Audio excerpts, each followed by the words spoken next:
जय श्री कृष्णा। क्या आपने कभी सोचा है कि वह जेल में ही क्यों जन्मा? भादों की काली अंधेरी रात में जब वह आया तो सबसे पहले काम यह हुआ कि जंजीरें कट गई, जन्म देने वाली के शरीर की भी और कैद करने वाले कपाटों की भी। असल में वह आया ही था जंजीर काटने, हर तरह की जंजीर। जन्म लेते ही वह बेड़ियां काटता है, थोड़ा सा बड़ा होता है तो लज्जा की बेड़ियां काटता है।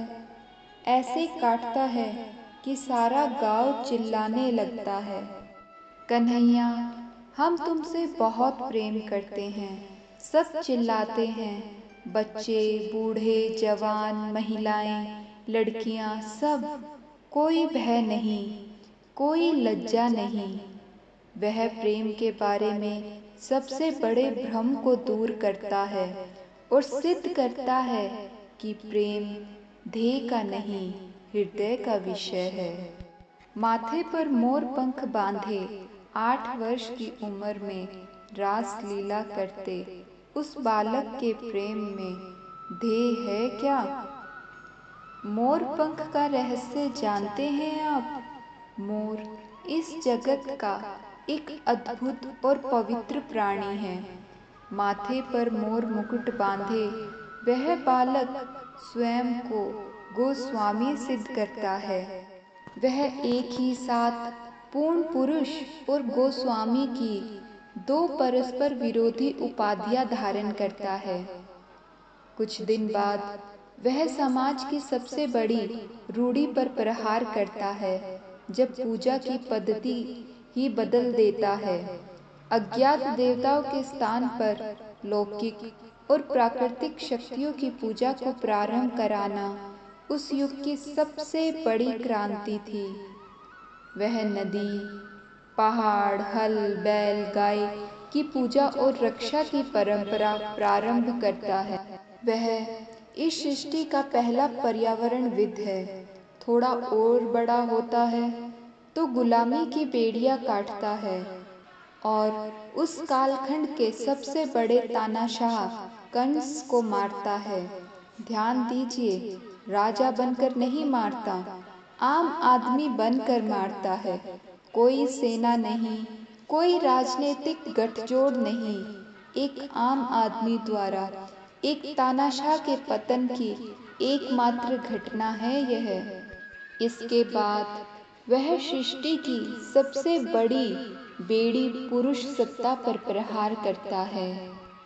जरा सोचिए तो, आज अपने आप को अति आधुनिक बताने वाले लोग भी क्या इतने उदार हैं कि अपनी ही बहन को अपनी गाड़ी पर बैठाकर उसके प्रेमी के साथ भगा दें? पर वह ऐसा करता है। ठीक से सोचिए तो स्त्री को समानता का अधिकार देने वाला पहला व्यक्ति है वह। वह स्त्री की बेड़ियां काटता है। फिर कुछ दिन बाद वह एक महान क्रांति करता है। नरकासुर की कैद में बंद 16,000 बलात्कृता कुमारियों की बेड़ियां काटकर उनको अपना नाम देकर समाज में रानी की गरिमा दिलाता है।